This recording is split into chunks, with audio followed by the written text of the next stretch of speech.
Areanna, great job. Very brave. Your body speaks. It's hard enough to memorize a speech, know what you want to say, have a point, stand up here, face this bright-eyed body of intelligent people, and give your message without also having to worry about what are your hands doing, where are you standing, who are you looking at, what are you doing, what is your face doing that you aren't even aware of. And you bravely faced that this morning. So for that, I give you kudos. This is a difficult speech. I am at the same point in my path. This is my next project. And I have been scratching my head trying to figure out how can I use my body, my hands, my face to express something. You tried very well this morning. You picked an excellent topic, something that obviously you were familiar with, something that all of us can relate to, this driving experience. And you told a story which was very interesting. We all enjoyed the story. You need to think a little bit harder about how to make specific points with the story. So you could have used more driving gestures, perhaps. You could have also used more movement in a directed manner.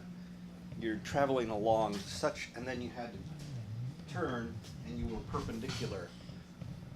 You talk about your mirrors. You could have used your hands to relate. My front mirror was okay. My left mirror was okay. My right mirror.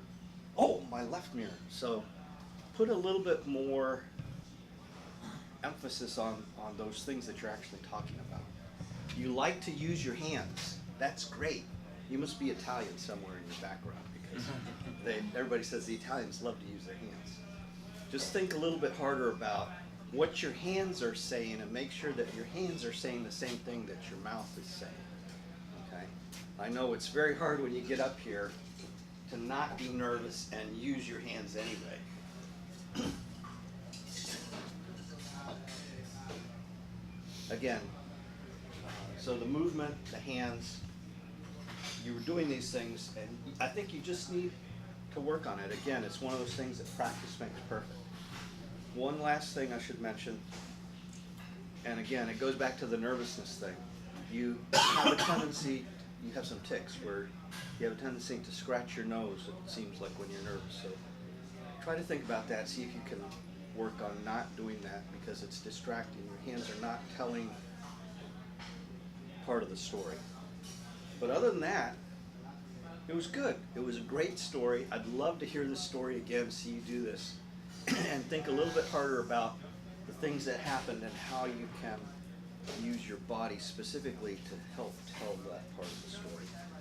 And I think if you practice it, you will do much better next time. And your mom will love your driving because obviously you're a good driver. Thank you.